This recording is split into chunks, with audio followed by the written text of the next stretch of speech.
2 weeks after the encounter with the hegemony dreadnought, the Lucky Strike dropped out of hyperspace at the edge of the Vega system. What they found there was not at all what Marcus had expected. Instead of a few scattered colonies struggling to survive in exile, Vega was bustling with activity. Dozens of ships moved between 4 heavily populated worlds, and the sensor readings showed massive orbital stations around each planet. This wasn't a refugee settlement. It was a thriving interstellar civilization. "My God," Lyra breathed, staring at the display. "There are millions of them." "Millions of what?" Marcus asked, running detailed scans. Nova was reading the biosignature displays with growing excitement. "Curlians. The readings show predominantly Curlian life signs, but there are dozens of other species too. This isn't just a refugee colony, Marcus. This is a free alliance." Before Marcus could respond, his communications array lit up with incoming transmissions. The main screen resolved into the image of a Curlian male who looked remarkably like the sisters, though older and wearing what appeared to be military insignia. "Unknown vessel, you are entering Alliance space. State your business and intentions." "This is Captain Marcus Thompson of the freighter Lucky Strike," Marcus replied. "I'm carrying 2 Curlian refugees seeking asylum." The male's expression immediately shifted from official wariness to intense concern. "Refugees from where?" Lyra stepped forward, coming into view of the camera. "I am Lyra, daughter of Lara of the Crystal Peaks. This is my sister Nova. We escaped the hegemony conquest of Curlia 3 years ago." The effect on the Alliance officer was electric. His eyes widened in recognition and what looked like grief. "Lyra and Nova of Crystal Peaks? We thought you were dead." "Your mother. Lara was my sister." The sisters stared at the screen in shock. "Uncle Varric?" Nova whispered. "But you died in the first hegemony attack." "Reported dead, yes. It was the only way to escape and organize resistance. Come dock with Station Harmony. We have much to discuss." As they approached the massive orbital station, Marcus got a better look at the Vega Alliance. It was impressive by any standard. The stations were clearly new construction, built with advanced technology he didn't recognize. The ships in orbit represented at least 20 different species, all working together in apparent harmony. "How is this possible?" he asked the sisters as they prepared to dock. "How did a refugee settlement become this powerful in just 3 years?" "Curlians are not the only species the hegemony has conquered," Lyra explained. "Perhaps those who escaped found common cause." The docking procedure was smooth and professional. As soon as the airlock sealed, Uncle Varric was there with a full honor guard to greet them. The reunion between the sisters and their uncle was emotional, filled with tears and rapid conversation in the Curlian language. Marcus stood awkwardly to one side until Varric approached him with genuine gratitude. "Captain Thompson, I am Admiral Varric of the Alliance Defense Force. I cannot adequately express our gratitude for what you have done." "Just Marcus is fine," he replied. "And I didn't do anything special. Just helped some people in trouble." "You rescued the last surviving members of the Crystal Peak royal family," Varric said solemnly. "The daughters of our greatest queen. You risked your life and your ship to bring them to safety. That is not nothing special." Marcus blinked. "Royal family they never mentioned." "Because it didn't matter," Nova said, rejoining the conversation. "We were refugees with nothing. Our titles died with our world." "Not quite," Varric said with a smile. "Come, let me show you what we've built here." The tour of Station Harmony was revelation after revelation. The Alliance had somehow acquired or developed technology far beyond anything Marcus had seen. Their power systems were incredibly efficient. Their computers processed data at impossible speeds, and their manufacturing capabilities seemed almost magical. "How?" Marcus kept asking as they moved through laboratories and workshops that looked like something from a dream. "Necessity," Varric explained. "When you have refugees from 40 different species, all with different knowledge and skills, and all with a shared enemy, innovation happens quickly." The Zephyrians contributed their crystal technology, the Thanes shared their metallurgy, the Centaurians provided their computational methods. "And the humans?" Marcus asked. Varric smiled. Ah, the humans. They contributed something unique, the concept of good enough for now. Most species spend years perfecting designs. Humans build something that works, then improve it later. It's remarkably effective. They were shown to guest quarters that were more luxurious than anything Marcus had experienced. That evening, there was a formal dinner with the Alliance Council, where Marcus was introduced to leaders from dozens of species. The diversity was staggering, but what impressed him most was how well they seemed to work together. The hegemony believes unity requires conquest, explained Dr. Kent, a reptilian saurian who served as the Alliance's chief scientist. We have proven that unity can be achieved through cooperation. It's incredible, Marcus said, but how do you defend against something like the hegemony? They have thousands of ships, entire fleets of dreadnoughts. Ah, said Admiral Varric, that brings us to an important question. Marcus Thompson, what? Do you know about human military history? Some, Marcus replied cautiously.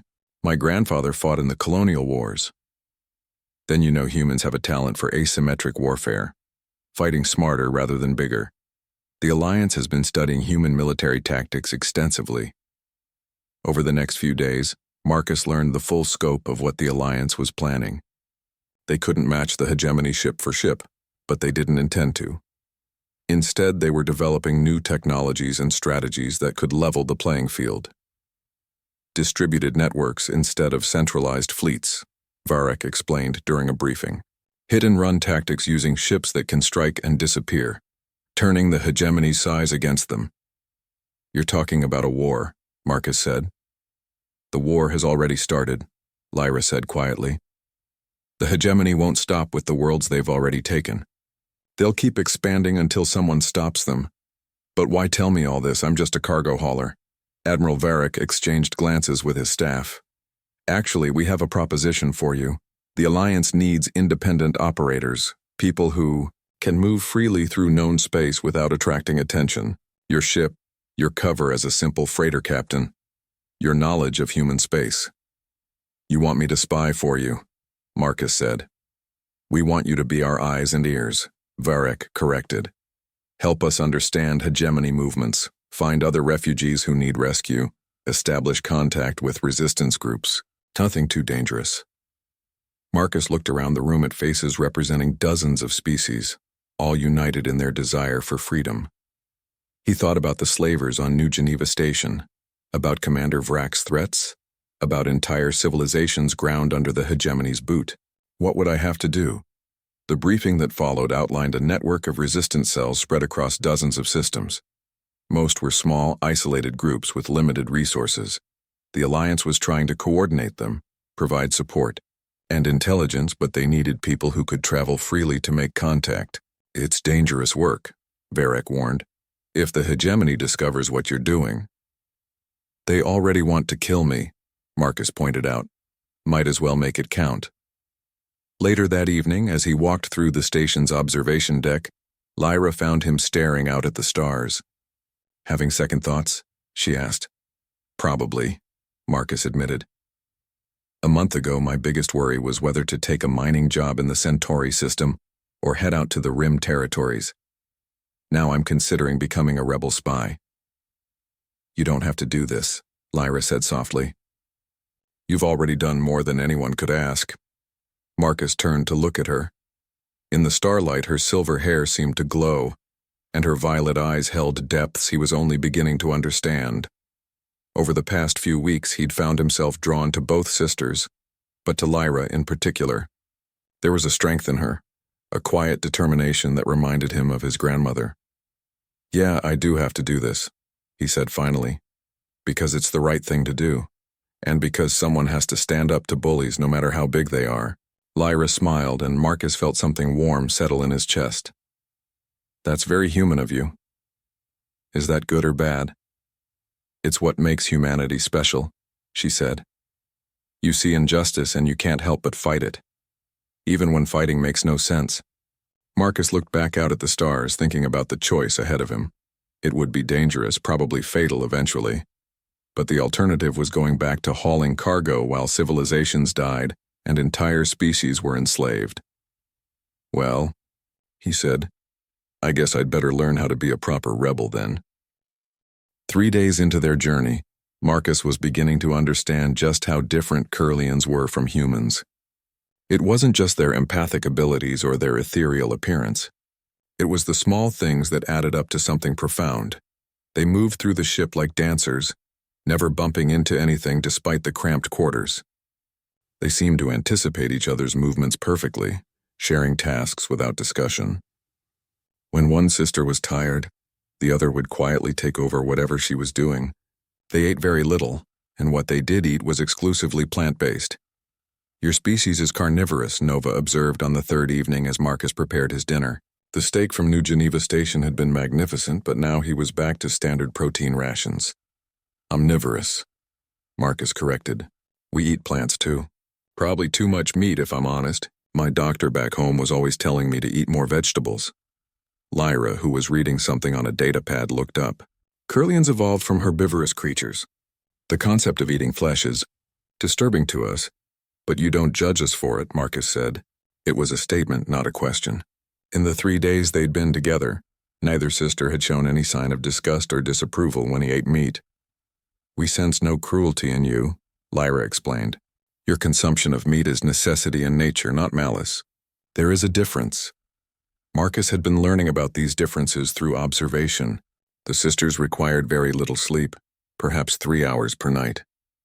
They spent much of their time in what appeared to be meditation, sitting quietly with their eyes closed. When he asked about it, Nova explained they were sharing the flow, a kind of mental connection that helped them process emotions and experiences. It must be nice, Marcus said. Having someone who understands you that completely. It has advantages, Lyra agreed. But also costs. When one of us hurts, both hurt. When one fears, both fear. Is that why you both seemed so terrified back on the station? Because you were feeding off each other's emotions? Nova nodded. The empathic bond can amplify feelings. Fear, pain, joy, all are shared and strengthened. It's why Curlians in captivity often die of despair, even when their physical needs are met. Marcus was processing this when the ship's proximity alarms began chiming. His blood chilled as he recognized the pattern. Another vessel was approaching, and it was big. He rushed to the pilot's seat and called up the sensor display. A massive ship was dropping out of hyperspace directly ahead of them. A hegemony dreadnought, bristling with weapons and easily 10 times the size of the Lucky Strike. Oh, hell, Marcus muttered. The sisters appeared beside him instantly, their faces pale with terror. They found us, Lyra whispered. Maybe not, Marcus said, though he didn't believe it. Could be a routine patrol. His communications console crackled to life. Unknown cargo vessel, this is Hegemony Warship Dominator. Prepare to be boarded for inspection. Marcus's mind raced. The Lucky Strike was fast for a cargo hauler, but she couldn't outrun a military vessel. They were still 2 days from the next jump gate, and there was nowhere to hide in empty space. Acknowledged, Dominator, Marcus responded, trying to keep his voice steady. Standing by for boarding. He cut the transmission and turned to the sisters. Is there somewhere you can hide? Somewhere they won't look? It won't matter, Nova said quietly. They have sensors that can detect Curlian biosignatures. Not if you're not alive, Marcus said grimly. The sisters looked at him in confusion. The medical bay has a stasis pod. It's designed for emergency surgery, but it'll also mask life signs. They'll read as inactive medical equipment. Hope flickered in Lyra's eyes. But the pod is only designed for one person. Then you'll have to share. It'll be tight but possible. Hurry. They rushed to the small medical bay. The stasis pod was indeed cramped, barely large enough for one human. Getting both sisters inside required creative positioning, but their slender frames helped. They curled together like nesting cats, and Marcus sealed the pod. Initiating stasis cycle, he announced. I'll wake you when it's safe. The pod hummed to life, and the sisters' bio-readings flatlined on his sensors. To anyone scanning the ship, they would appear to be nothing more than inactive medical equipment. Marcus barely had time to return to the bridge before the Dominator's shuttle docked with his ship. The airlock cycled, and 3 figures in hegemony military gear stepped aboard. The leader was one of the gray-skinned aliens Marcus had fought on the station, the same species but not the same individual. Captain Thompson, the leader said, consulting a datapad. I am Commander Vrak of the Hegemony Security Forces. We have reports of stolen property aboard your vessel. I don't know anything about stolen property, Marcus said carefully. I'm just a freelance cargo hauler heading for the outer colonies. Indeed? Then you won't mind if we conduct a thorough search. It wasn't a question. The 3 hegemony soldiers spread out through the ship with military efficiency.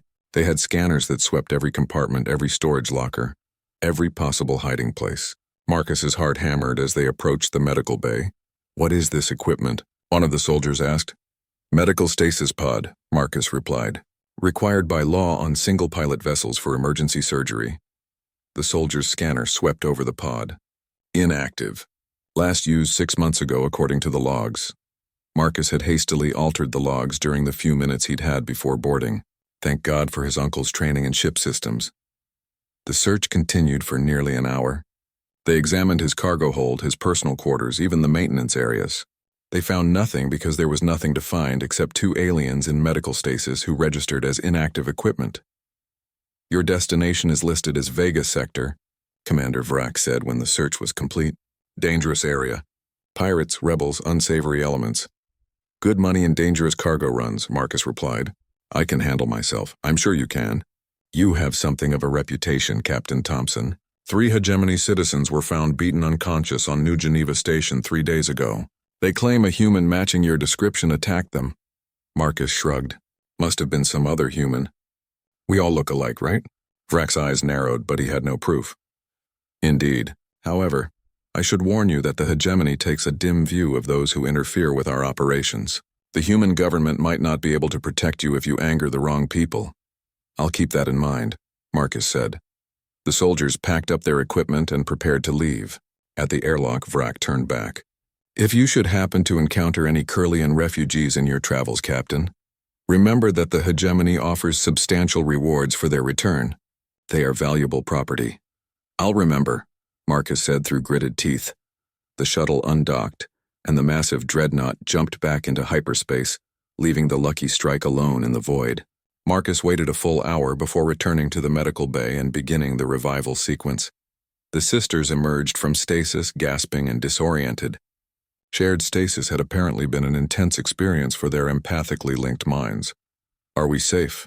Lyra asked weakly. For now, Marcus said, helping them out of the pod. But they're definitely looking for you specifically. This wasn't a random patrol. Nova was shaking, whether from stasis effects or fear, Marcus couldn't tell. How did they find us so quickly? Someone on the station must have tipped them off, Marcus said grimly. Probably got a nice reward for it, too. We're sorry, Lyra said. We've brought this danger on you. Perhaps we should... Don't even think about it, Marcus interrupted. We're seeing this through to Vega, but we're going to have to be a lot more careful from here on out. As he helped the sisters recover from their ordeal, Marcus realized something had changed. This wasn't just about helping refugees anymore. The hegemony had made it personal when they'd boarded his ship and threatened him. Nobody pushed Marcus Thompson around on his own vessel. They wanted a fight. He'd give them one. Marcus led the 2 Curlian sisters through the winding corridors of New Geneva Station toward the docking bay where his ship was berthed. The meat vendor had given him an odd look when he'd returned with 2 alien companions. But she'd kept her questions to herself and handed over his wrapped steak without comment. Now, walking through the station's commercial district, Marcus became acutely aware of the stares they were attracting. Curlians were apparently rare in this part of the galaxy. Several aliens stopped what they were doing to watch the trio pass, and Marcus didn't like the calculating looks in some of their eyes. Stay close, he murmured to the sisters. This place can be rough. Lyra and Nova flanked him, their movements graceful despite their obvious exhaustion. Marcus noticed they seemed to communicate without words, sharing quick glances that conveyed entire conversations. It was fascinating and slightly unnerving. Your ship, Lyra said quietly. What class is it? Nothing special, Marcus replied. Modified cargo hauler. I use it to transport mining equipment between asteroids. The Lucky Strike isn't fast or pretty, but she's reliable. They reached the security checkpoint for the docking bays. The bored-looking human guard barely glanced at Marcus's papers, but his eyes lingered on the Curlian sisters. These 2 with you? The guard asked. Passengers, Marcus said firmly. Is there a problem? The guard shrugged. Just making sure. There have been reports of illegal activities involving Curlian females. Trafficking, you know? Marcus felt the sisters tense beside him. Well, as you can see, these ladies are traveling freely with proper documentation. He hoped the guard wouldn't ask to see said documentation, since the sisters probably didn't have any. Right, the guard said, clearly not caring enough to pursue it. Bay 94, try to keep the noise down. Bay 94 housed the Lucky Strike in all her unglamorous glory. The ship was a standard Hermes-class freighter, about 60 meters long and built for function over form. Her hull was scarred from asteroid impacts and her paint was faded, but Marcus maintained her engines and life support systems religiously. She's not much to look at, Marcus said, palming the access panel. The airlock cycled open with a soft hiss. But she'll get us wherever we need to go. The sisters followed him aboard. The ship's interior was cramped but clean. Marcus had spent months making small improvements. Better lighting, a more comfortable common area, even a small galley where he could prepare real food instead of relying on ration packs. This is beautiful, Nova said softly, running her hand along the polished metal wall. You maintain it yourself? Mostly, Marcus replied, pleased by her approval. Learned ship maintenance from my uncle. He always said a spacer who can't fix his own ship is a dead spacer. Lyra was examining the small common area with its worn but comfortable seating. You live here alone? Yeah, it's just me. The cargo hold can be converted for passengers, though. There are 2 small cabins back there and the fresher works fine. Marcus paused. Look, I know this is awkward. You don't know me from anyone, and I'm essentially a stranger offering you passage. But those slavers aren't going to give up easily, and staying on the station isn't safe. The sisters exchanged another of those wordless communications. Finally, Lyra nodded. We accept your offer, Marcus Thompson. But we must warn you. Helping us may bring you danger. Our people have enemies. What kind of enemies? Marcus asked, settling into the pilot's chair. The ship's systems hummed to life around him, displays flickering on with status reports. Our world was conquered 3 years ago, Lyra said quietly. The hegemony claimed we were harboring rebels, but truly they wanted our resources. Kirlian crystal formations are valuable for faster than light communications. Marcus had heard of the hegemony, a militaristic alliance of several aggressive species that had been expanding their territory through conquest and intimidation. They were bad news, but so far they hadn't directly threatened human space. So you're refugees, he said. We are the last of our family, Nova said, her voice barely above a whisper. The hegemony killed our parents, our brothers. We escaped on a smuggler's ship, but she trailed off. But smugglers aren't known for their charitable nature, Marcus finished grimly. They probably dumped you here when you couldn't pay. We had credits when we started, Lyra said. But corrupt officials, bribes, additional fees. By the time we reached this station, we had nothing left. Marcus felt anger building in his chest again. He'd grown up hearing stories of his grandfather's war service, fighting against oppression and injustice. The idea of an entire species being enslaved and scattered as refugees hit him hard. Where were you trying to get to? He asked. There are rumors of a Kirlian colony in the Vega sector, Lyra said. Free Kirlians who escaped before the conquest. But it may only be wishful thinking. Marcus pulled up the navigation charts on his main display. The Vega sector was a long way from Jupiter, deep in contested space where neither human authorities nor hegemony forces maintained strong presences. It would be dangerous, but then again, so was staying here. Vega's doable, he said finally. It'll take about 2 weeks through the jump gates, longer if we have to avoid hegemony patrols. You sure that's where you want to go? You would do this? Nova asked, her large violet eyes wide with surprise. Transport us across half the galaxy to find people who might not even exist? Marcus considered the question. 3 hours ago, his biggest concern had been finding a good steak dinner. Now he was contemplating a journey that could get him killed or worse, branded as an enemy of the hegemony. It was crazy. But he thought about those slavers in the alley, about entire worlds being conquered and enslaved, about 2 young women with nowhere to go and no one to help them.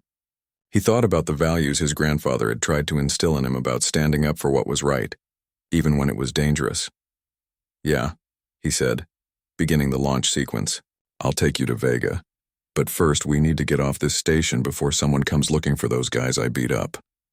The sisters looked at each other again, and this time Marcus caught a hint of what passed between them. Relief, gratitude, and something else, hope. There is something you should know. Lyra said as the ship's engines warmed up. We told you we have nothing of value, but that isn't entirely true. Marcus paused in his preparations. Oh? Curlians have certain abilities. Enhanced empathy, what you might call limited telepathy. We can sense emotion, sometimes thoughts. It's why the hegemony wants to enslave us rather than simply kill us. We make excellent translators and negotiators. And servants, Nova added bitterly. Our abilities can be exploited. Marcus absorbed this information. Is that why you trusted me? You could sense I meant no harm? Partly, Lyra said. But mostly it was your actions. Anyone can lie with words or even control their surface thoughts to some degree, but actions reveal true character. The docking clamps disengaged with a solid thunk, and the Lucky Strike lifted free of the station's artificial gravity. Through the viewports, New Geneva Station fell away beneath them, its lights twinkling like stars against Jupiter's massive bulk. Well, Marcus said, settling into the pilot's seat. Looks like we're committed now. Next stop, Vega Sector. Marcus Thompson adjusted his worn baseball cap as he walked through the busy marketplace of New Geneva Station. The massive space station orbited Jupiter, serving as one of humanity's largest trading posts in the outer system. What had started as a mining operation 50 years ago had grown into a sprawling commercial hub where humans traded with dozens of alien species. The air recyclers hummed overhead, mixing the scents of exotic spices, ozone from plasma welders, and something that smelled suspiciously like burnt rubber. Marcus wrinkled his nose. After 3 months working the asteroid mines, he had saved enough credits for some real food. Not the processed protein bars and synthetic nutrients that kept miners alive, but actual meat. His stomach growled as he passed vendor stalls selling everything from Martian hydroponics to rare earth metals. A group of tall, blue-skinned Arctarians haggled over shipping rates with a human trader. Nearby, several insect-like Zephyrians clicked and buzzed in their complex language while examining crystal formations. Marcus had grown up on Earth's colonies, but this was his first time on a major trade station. The diversity amazed him. Humans were relatively new to the galactic community. Having made first contact only 30 years ago, most alien species treated them with mild curiosity or polite indifference. He found the meat vendor tucked between a weapons dealer and someone selling what looked like glowing plants. The vendor was human, thankfully, a middle-aged woman with graying hair and tired eyes. "What can I get you, honey?" she asked, her voice carrying a slight southern accent that reminded Marcus of home. "I want the best steak you've got," Marcus said, pulling out his credit chip. "Been eating ration bars for months," the woman smiled. "I know that feeling. Got some beautiful new Texas beef aged properly. Cost you, though." "Worth it," Marcus said without hesitation. As the woman wrapped his purchase, a commotion erupted from the alley behind her stall. Shouting voices, the sound of something crashing, and what sounded like an animal in pain. The meat vendor frowned and continued working, but Marcus found himself drawn toward the noise. "Probably just some drunks," the woman muttered. "Station security will handle it." But the sounds grew worse. Marcus heard what was definitely crying now, high-pitched and desperate. His conscience wouldn't let him walk away. Growing up on the frontier had taught him that sometimes you had to step in when others wouldn't. "Keep that steak warm for me," he said, heading toward the alley. The narrow passage between buildings was dimly lit by failing fluorescent strips. Marcus's eyes adjusted slowly, revealing a scene that made his blood boil. 3 aliens he didn't recognize had cornered 2 smaller figures against a dumpster. The attackers were humanoid but larger than humans, with gray skin and prominent ridges along their foreheads. One held what looked like a shock baton. The 2 cornered figures were clearly female, though not human. They were small and slender, with pale skin that seemed to shimmer slightly in the poor light. Their hair was silver white and their eyes were larger than human proportions. They wore simple, torn clothing and looked terrified. "Please," one of them said in accented standard, "we have nothing of value." "You have value," one of the attackers growled in the same language. "Curlian females bring good prices in the Rim territories, slavers." Marcus felt his jaw clench. Slavery was illegal throughout most of the galaxy, but enforcement was spotty in remote areas. These weren't just muggers. They were kidnapping these girls to sell them. Marcus wasn't particularly large or strong, but 3 months of asteroid mining had kept him in good shape. More importantly, he'd grown up in rough mining towns where you learned to fight dirty or you didn't survive. "Hey," he called out, stepping into the alley. Having a party and didn't invite me? The three aliens turned. Up close, Marcus could see they wore the kind of mismatched clothing and weapons that marked them as pirates or worse. The leader, the one with the shock baton, looked Marcus up and down dismissively. "Walk away, human," the leader said. "This doesn't concern your species." "Funny thing about that," Marcus replied, taking another step forward. "I've got this character flaw where I can't mind my own business." He'd palmed the small plasma cutter from his tool belt. It wasn't much of a weapon, but it would do damage at close range. The trick was getting close enough. "Last warning," the leader said, raising the shock baton. "Same to you," Marcus replied. The leader lunged forward, swinging the baton in a wide arc. Marcus had expected this. The weapon's reach was its advantage, but also its weakness. He ducked under the swing and drove the plasma cutter into the alien's midsection. The tool, designed to cut through metal, made short work of the alien's clothing and flesh. The leader screamed and fell backward, dropping the baton. The other two hesitated for a crucial second, clearly not expecting a human to fight back so aggressively. Marcus grabbed the fallen baton and spun it toward the second attacker's head. The alien tried to dodge but wasn't fast enough. The baton connected with a wet thud and the alien crumpled. The third attacker, apparently deciding this wasn't worth the trouble, turned and ran. Marcus let him go, focusing instead on the two aliens he'd rescued. They were still pressed against the dumpster, staring at him with wide eyes. Now that he could see them clearly, Marcus realized they were quite beautiful in an otherworldly way. Their skin really did shimmer, and their large eyes were a striking violet color. "You're safe now," he said gently, deactivating the shock baton. "Are you hurt?" The taller of the two stepped forward slightly. You saved us. Why?" Marcus shrugged. "Couldn't just walk away. That's not how I was raised." "We are Curlians," she said, her voice soft but clear. "I am Lyra, and this is my sister Nova. We owe you a life debt." "No debt needed," Marcus said. "Just glad I could help. But we should probably get out of here before that guy comes back with friends."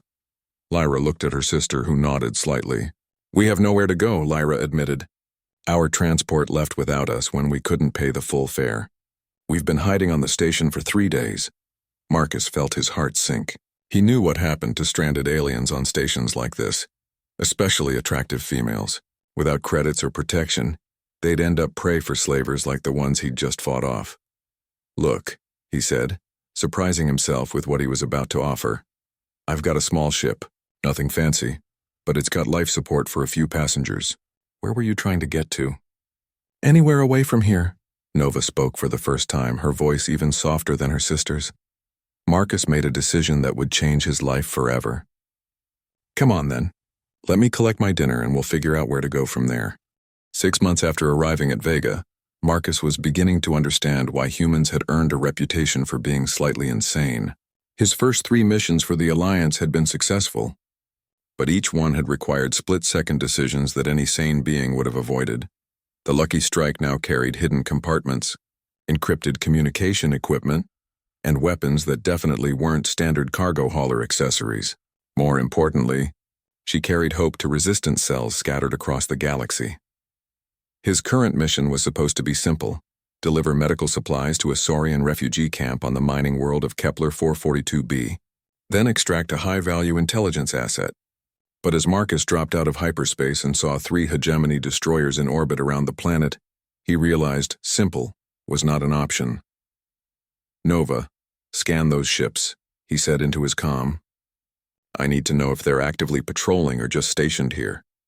Nova's voice came back tense but professional. She and Lyra had insisted on joining his missions despite his protests. Their empathic abilities had proven invaluable for identifying threats and reading situations, and their technical skills had helped upgrade his ship's systems far beyond anything he could have afforded. 2 ships are in standard orbit, but the third is conducting surface scans. "They're looking for something, Marcus. Or someone," Lyra added from the engineering station. "The timing can't be coincidental. They must know about the intelligence asset." Marcus weighed his options. The smart play was to abort the mission and retreat. But the supplies he carried weren't just medicines. They included a new strain of antibiotics that could save hundreds of lives in the refugee camps. And the intelligence asset was reportedly a hegemony defector, with information about a planned mass execution on the conquered world of Thessia. We're going in, he decided, but we'll need to be creative. The plan they developed was typically human in its audacious simplicity. Instead of trying to sneak past the destroyers, they would hide in plain sight. Marcus opened a channel to the lead destroyer. Hegemony Control. This is independent freighter Lucky Strike requesting permission for emergency landing.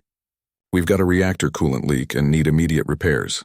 The response came back in the bored tone of a duty officer who'd rather be somewhere else.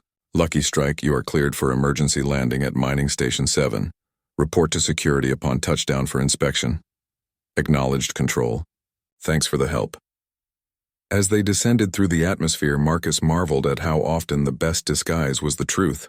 The Lucky Strike really did have a coolant leak, a minor one that Nova had created 30 minutes ago. It was just serious enough to justify an emergency landing, but not dangerous enough to actually threaten the ship. Mining Station 7 was exactly what Marcus had expected. A grimy industrial complex carved into the side of a mountain, surrounded by refineries and ore processing plants.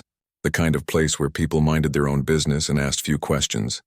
The Hegemony security team that met them was professional, but not particularly suspicious. They conducted a routine inspection of the ship, found the coolant leak, and cleared Marcus to proceed with repairs. What they didn't find were the medical supplies hidden in specially shielded compartments, or the two Curlians in the engineering section who were using their empathic abilities to project feelings of boredom and routine at the May. Inspectors, how long for repairs? The security chief asked. 6 to 8 hours, Marcus replied, playing up his frustration. Gotta drain the whole system and replace the seals. Make it fast. This facility doesn't welcome long-term visitors. As soon as the security team left, the real work began. Nova used her technical skills to create a legitimate-looking repair operation, while Lyra monitored Hegemony communications for any sign they'd been discovered. Marcus made contact with the local resistance cell through a coded message left at a cantina popular with off-duty miners. The response came back within an hour. The medical supplies were desperately needed, but extracting the intelligence asset would be nearly impossible. The defector was being held at a high-security detention facility on the far side of the planet, and the Hegemony was planning to transfer him to a prison ship within hours. We can't reach him in time, the resistance contact explained during a clandestine meeting in a mining tunnel. Even if we could, the security around that facility is too tight. Marcus studied the intelligence reports. The detention facility was built into an asteroid that had been hollowed out and converted into a maximum security prison. It was surrounded by automated defense platforms and patrolled by a full squadron of fighters. A frontal assault would be suicide, but Marcus wasn't thinking about a frontal assault. He was thinking about something his grandfather had told him. When you can't go through the enemy, you go around them, and when you can't go around them, you wait for them to come to you. When does the prison transport arrive? Marcus asked. Tomorrow local time. But Marcus, it's a heavy cruiser with full escort. Even your ship's new weapons couldn't scratch it. I'm not planning to fight it, Marcus said. I'm planning to be it. The plan that emerged over the next few hours was so outrageous that even the hardened resistance fighters looked at Marcus like he'd lost his mind. But as they worked through the details, it began to seem less like suicide and more like the kind of impossible plan that just might work. The key was Nova's technical expertise and the Alliance's new cloaking technology. The Lucky Strike couldn't sustain full invisibility for long, but she could maintain a chameleon field that would make her appear to be a different ship entirely. Combined with forged identification codes and Lyra's empathic abilities to project confidence at anyone who might question them, they could potentially fool the prison facility long enough to extract the defector. This is insane, Lyra said as they prepared for the mission. If they discover the deception, then we'll be very dead very quickly, Marcus replied cheerfully. But if we don't try, a lot of other people will die slowly. Sometimes you have to take the crazy option. The next day, as the real prison transport dropped out of hyperspace, the Lucky Strike was already in position on the far side of the asteroid. Marcus watched the massive cruiser approach the detention facility, noting its escort patterns and communication protocols. Chameleon field is ready, Nova reported. Identification transponders are spoofed. But Marcus will only have a 30-minute window before the real transport crew realizes something is wrong. Then we'd better be fast, Marcus said. Activating field in 3, 2, 1. The Lucky Strike shimmered and suddenly appeared to be a hegemony patrol vessel, not identical to the prison transport, but close enough to avoid immediate suspicion. Marcus opened a channel to the detention facility using codes provided by the Alliance Intelligence Network. Asteroid Prison Control. This is Patrol Vessel Retribution, requesting permission to dock. We have orders to inspect the political prisoner before transport. There was a pause that seemed to last forever. Then, Retribution, you are not on our scheduled arrival list. Marcus felt his heart rate spike, but his voice remained steady. Control. This is a priority inspection ordered by Central Command. The prisoner's information may be compromised. We need to verify his intelligence value before transport. Another pause. Marcus could practically hear the facility commander weighing regulations against the fear of questioning orders from Central Command. Fear 1. Retribution, you are cleared for docking. Bay 7. Acknowledged Control. As the Lucky Strike approached the docking bay, Marcus marveled at how often military organizations defeated themselves with their own bureaucracy. The facility guards were so focused on following procedures that they failed to verify the obvious inconsistencies. In his story, the docking bay was heavily guarded, but not prepared for deception from someone who should have legitimate access. Marcus and the sisters, wearing stolen hegemony uniforms, walked confidently through security checkpoints while Lyra projected an aura of authority and Nova monitored electronic systems for signs of alarm. Finding the defector was simple. The facility's computer systems were accessible to authorized personnel, and their stolen codes still worked. The hard part was extracting him without raising immediate alarms. The intelligence asset turned out to be a middle-aged Centaurian named Kelrix who had been a mid-level administrator in the hegemony's occupation government. He looked surprised to see them but didn't question their presence. After months of imprisonment, any change in routine was remarkable. Prisoner transfer has been moved up, Marcus announced to the guards. We're taking him now. Sir, we have no notification of schedule changes, one guard protested. Marcus fixed the guard with his best imitation of an annoyed superior officer. Are you questioning orders from Central Command, Sergeant? The guard's uncertainty was visible. Lyra enhanced it with a subtle empathic push, projecting doubt and the desire to avoid making waves. No, sir. Transport authorization confirmed. They were halfway back to the docking bay when alarms started sounding throughout the facility.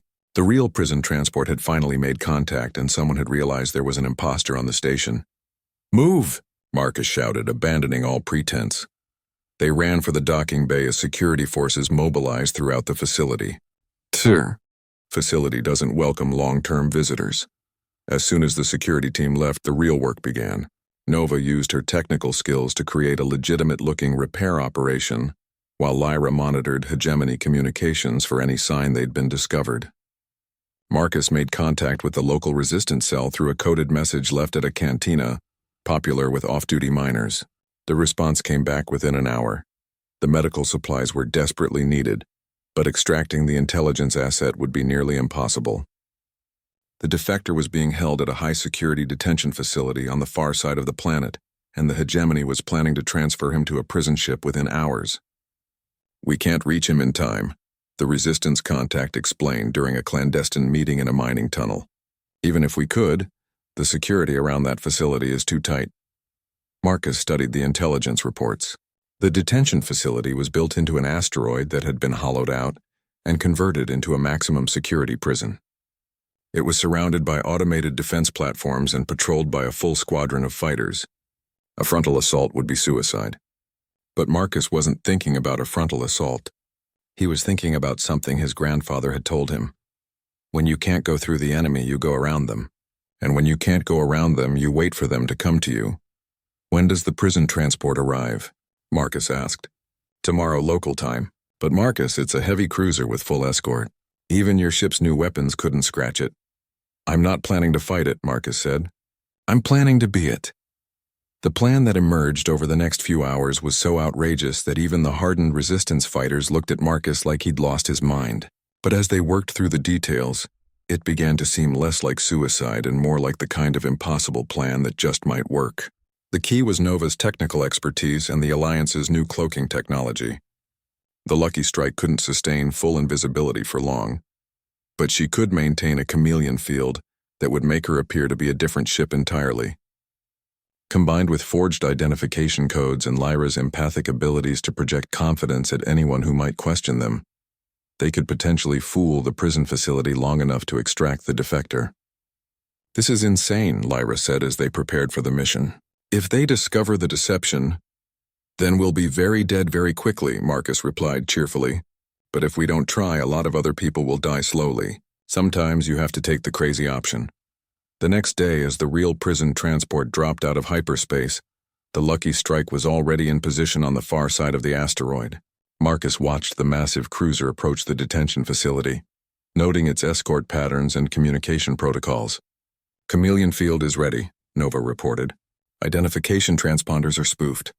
But Marcus, we'll only have a 30-minute window before the real transport crew realizes something is wrong." "Then we'd better be fast," Marcus said. "Activating field in 3, 2, 1. The Lucky Strike shimmered and suddenly appeared to be a hegemony patrol vessel. Not identical to the prison transport, but close enough to avoid immediate suspicion. Marcus opened a channel to the detention facility using codes provided by the Alliance Intelligence Network. "Asteroid Prison Control. This is Patrol Vessel Retribution requesting permission to dock. We have orders to inspect the political prisoner before transport." There was a pause that seemed to last forever. Then, "Retribution, you are not on our scheduled arrival list." Marcus felt his heart rate spike, but his voice remained steady. "Control. This is a priority inspection ordered by Central Command. The prisoner's information may be compromised. We need to verify his intelligence value before transport." Another pause. Marcus could practically hear the facility commander weighing regulations against the fear of questioning orders from Central Command. "Fear 1. Retribution, you are cleared for docking. Bay 7. Acknowledged, Control." As the Lucky Strike approached the docking bay, Marcus marveled at how often military organizations defeated themselves with their own bureaucracy. The facility guards were so focused on following procedures that they failed to verify the obvious inconsistencies in his story. The docking bay was heavily guarded but not prepared for deception from someone who should have legitimate access. Marcus and the sisters, wearing stolen hegemony uniforms, walked confidently through security checkpoints while Lyra projected an aura of authority and Nova monitored electronic systems for signs of alarm. Finding the defector was simple. The facility's computer systems were accessible to authorized personnel, and their stolen codes still worked. The hard part was extracting him without raising immediate alarms. The intelligence asset turned out to be a middle-aged Centaurian named Kelrix, who had been a mid-level administrator in the hegemony's occupation government. He looked surprised to see them but didn't question their presence. After months of imprisonment, any change in routine was remarkable. "Prisoner transfer has been moved up," Marcus announced to the guards. "We're taking him now." "Sir, we have no notification of schedule changes," one guard protested.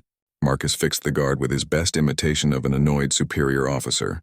"Are you questioning orders from Central Command, Sergeant?" The guard's uncertainty was visible. Lyra enhanced it with a subtle empathic push, projecting doubt and the desire to avoid making waves. "No, sir. Transport authorization confirmed." They were halfway back to the docking bay when alarms started sounding throughout the facility. The real prison transport had finally made contact, and someone had realized there was an imposter on the station. "Move," Marcus shouted, abandoning all pretense. They ran for the docking bay as security forces mobilized throughout the facility. The automated defenses were coming online, and Marcus could hear the whine of charging weapons systems. They had maybe 2 minutes before the facility's guns turned the Lucky Strike into scrap metal. Nova was already in the pilot's seat as they scrambled aboard, her fingers flying over the control panels. Docking clamps released. "Engaging engines!" The Lucky Strike shot out of the docking bay just as the first energy blasts lit up space around them. The asteroid's defense platforms were powerful, but designed to stop ships trying to escape, not vessels launching from inside the facility. They had a brief window before the automated systems could adjust their targeting. "Chameleon field is down," Lyra reported. "Too much power drain from the engines." "Then we run honest," Marcus said, pushing the ship's engines past their safety limits. Nova, everything we've got. The Lucky Strike might not have been a warship, but months of Alliance modifications had given her capabilities far beyond her original specifications.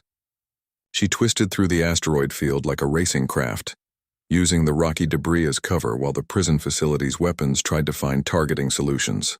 Behind them, the real prison transport was launching fighters and demanding explanations. Ahead, open space beckoned with the promise of hyperspace and safety. Jump coordinates locked in, Nova announced. Punch it. Stars stretched into lines as the Lucky Strike jumped to hyperspace, leaving the chaos of the asteroid prison behind. In the sudden quiet of faster-than-light travel, Marcus finally allowed himself to breathe. "Kelrix," he said, turning to their rescued passenger, "I hope you have some damn good intelligence to justify that circus." The Centaurian's smile was grim but grateful. "Captain Thompson, what I know will change the course of this war. The hegemony is planning something called Operation Final Solution. They intend to exterminate every Curlian, Saurian, and Thane in their territory. Not enslave, exterminate." Marcus felt his blood turn cold. "When?" "In 3 weeks during the Festival of Stars, when most populations will be gathered in major cities. Unless the Alliance can stop them, 20 billion beings will die." The ship fell silent as the magnitude of the threat sank in. Marcus looked at Lyra and Nova, seeing his own determination reflected in their eyes. They'd rescued one man, but the real mission was just beginning. "Well," Marcus said, settling back into the pilot's seat, "I guess we'd better get this intelligence back to Admiral Varric. Sounds like we're going to war." Came alive. False orders flooded the hegemony network. Fleet commanders received contradictory instructions. Communication systems crashed and rebooted repeatedly. Some fleets were ordered to withdraw, others to attack empty space, still others to await further instructions that never came. The result was chaos on a scale that the galaxy had never seen. What should have been a coordinated genocide became a comedy of errors as hegemony forces struggled to understand why their own network was working against them. "It's working," Lyra said, monitoring the communications intercepts. "Their fleets are scattered, confused. Some are retreating, others are requesting clarification of orders. But the victory came at a cost. Several Alliance ships were destroyed in the attacks on communication relays, and Marcus knew that when the hegemony finally sorted out the chaos, their retaliation would be swift and brutal. "Phase 2 is a go," Admiral Varric announced. "All units, begin evacuation operations." Now came the real work, using the confusion they'd created to evacuate as many civilians as possible from the threatened worlds. It was a race against time, and Marcus threw the Lucky Strike into the effort with everything she had. Over the next 72 hours, they ran continuous shuttle missions, ferrying refugees from doomed worlds to Alliance safe zones. The ship that had started this journey carrying just 2 Curlian sisters was now part of a massive humanitarian operation that saved millions of lives. But as Marcus watched the refugee ship streaming toward safety, he knew this was just the beginning. The hegemony would recover from the chaos, and when they did, they would come looking for revenge. The Alliance had won a battle, but the war was far from over. The galaxy was about to learn what happened when you made humanity angry. 1 year after Operation Humanity's Answer, Marcus Thompson stood on the observation deck of Alliance Station Victory, watching the largest fleet ever assembled in galactic history prepare for the final assault on hegemony space. The transformation had been remarkable. What had started as a desperate refugee alliance had become a military force capable of challenging the galaxy's greatest empire. The statistics were staggering. Over the past year, the alliance had grown from 43 member species to over 100.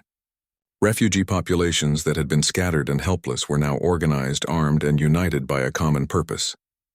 The hegemony's attempt at genocide had backfired spectacularly, creating the very coalition that would ultimately destroy them. "Hard to believe it all started with you trying to buy a steak," Lyra said, joining him at the viewport.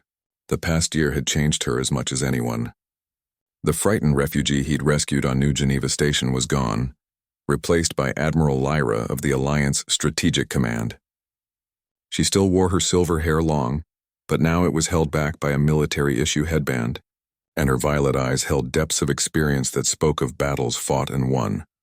"Best shopping trip of my life," Marcus replied, "even if I never did get to eat that steak." Nova approached from the other side, carrying data tablets that contained the final battle plans. She'd become the Alliance's chief technology officer, overseeing the integration of dozens of different technological traditions into weapons and systems the hegemony had never imagined possible. "The fleets are ready," she reported. 2,000 ships representing every member species. "The hegemony still outnumbers us, but not by much anymore." Marcus studied the tactical displays showing both fleets. The numbers were deceptively close. The hegemony had roughly 3,000 vessels to the Alliance's 2,000. But those numbers didn't tell the whole story. The Alliance ships had been built with shared technology from 100 species, using innovations that came from necessity and cooperation rather than conquest and oppression. "Any word from Admiral Varric?" Marcus asked. "Uncle sends his regards," Lyra said with a slight smile. "The preliminary strikes have been successful. Hegemony supply lines are disrupted, and their communication network still hasn't fully recovered from your virus. The final campaign had been planned with the same audacious thinking that had characterized every major Alliance operation. Instead of a direct assault on the hegemony's core worlds, they had spent months systematically dismantling the Empire's ability to project power. Supply depots destroyed, communication relays sabotaged, garrison forces isolated and neutralized. It was, Admiral Varric had noted with admiration, the most comprehensively human approach to warfare the galaxy had ever seen.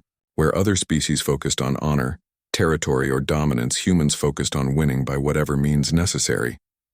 "Captain Thompson," came a voice from behind them. Marcus turned to see Fleet Admiral Chen, the human officer who had been elected overall commander of Alliance forces. "Ready for the final briefing?" The War Council that convened in Victory's command center represented the most diverse military gathering in galactic history. Species that had been enemies for centuries now worked together, their ancient grudges set aside in the face of a common threat that dwarfed their petty conflicts. Intelligence reports confirm that the Hegemony Council has gathered their remaining fleets at their capital system. Admiral Chen began. "They're calling it Fortress Prime. Every ship they have left, defending the core of their empire." The tactical display showed the Hegemony's last stand. Nearly 3,000 ships arranged in defensive formations around their capital world. Supported by massive orbital weapons platforms and planetary defense grids, it should have been impregnable. "Our advantage," continued Dr. Kent, "is that they still don't understand how we think. They've positioned their forces to repel a traditional assault, massed fleets meeting in open battle. They're not prepared for what we actually have planned." The plan that Admiral Chen outlined was pure human thinking, complex, adaptive, and utterly ruthless. Instead of one massive battle, they would stage multiple simultaneous operations designed to overwhelm the hegemony's ability to respond effectively. Phase 1. Marcus leads a diversionary assault with modified cargo haulers. Make them think we're desperate enough to use civilian ships as warships, while they're focused on that obvious threat. Phase 2. Nova's technical teams disable their orbital platforms using infiltration viruses delivered by stealth ships. Without their fixed defenses. Phase 3. The main fleet strikes from multiple vectors, using the chaos to penetrate their formation and target command vessels directly. It was audacious, complicated, and absolutely dependent on perfect timing. In other words, it was exactly the kind of plan that had been winning battles for the Alliance since the beginning. Marcus found himself assigned to lead the diversionary force. 50 cargo haulers modified to look like desperate civilian ships pressed into military service. It was, he reflected, oddly appropriate. He'd started this war in a cargo hauler, and now he'd help end it the same way. The Lucky Strike had been upgraded again, but she still looked like what she was, a working freighter with delusions of grandeur. That was exactly what the plan required. "You don't have to do this," Lyra said as they prepared for departure. "Leading a diversionary attack means drawing their fire. The casualty projections are probably optimistic," Marcus finished. "But someone has to sell the deception, and I've gotten pretty good at making the impossible look routine." The night before the battle, Marcus walked through Victory Station's corridors, thinking about the journey that had brought him here. 12 months ago, he'd been a simple asteroid miner looking for a decent meal. Now he was about to lead a fleet into battle against the galaxy's most powerful empire. The change wasn't just in him. Everywhere he looked, he saw species working together who had been enemies or strangers just a year before. humans and Curlians manning communication stations together, Saurians and Thanes sharing technical expertise, Zephyrians and Arctarians coordinating supply operations. Regrets? Nova asked, finding him in the observation lounge. About rescuing you and your sister? Never. About everything that came after? Marcus paused, considering. No regrets there either. This needed to happen. The hegemony needed to be stopped. And after? When this is over? Marcus looked at her, seeing the question behind the question.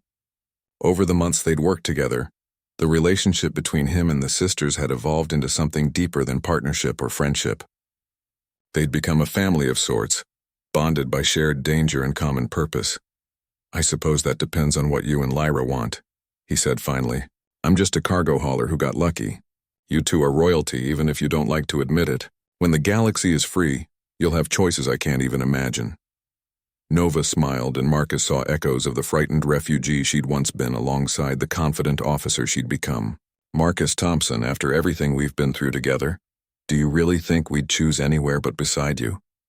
The final battle began at dawn, Galactic Standard Time. Marcus led his diversionary force into hegemony space, broadcasting false distress signals and flying in the erratic patterns of civilian ships pressed into desperate service. To any observer, they looked like refugees who had been given weapons and pointed at the enemy. Dangerous but doomed. The hegemony fleet took the bait perfectly. Seeing what appeared to be a desperate last assault by civilian vessels, they repositioned to intercept and destroy the refugee fleet. It was exactly the kind of thinking that had made them vulnerable throughout the war. They saw what they expected to see rather than what was actually happening. Enemy. Fighters incoming, reported his tactical officer. They're committing significant forces to stop us. Perfect, Marcus replied. The more ships they send after us, the fewer they'll have when the real attack starts. All ships evasive maneuvers. Make them work for it. What followed was the most terrifying hour of Marcus's life. 50 modified cargo haulers dancing through space while hundreds of hegemony fighters tried to destroy them. Ships exploded around him, friends and allies dying to maintain a deception that would determine the fate of the galaxy. But the sacrifice worked. While the hegemony fleet was focused on the cargo hauler assault, Nova's infiltration teams penetrated their orbital defenses.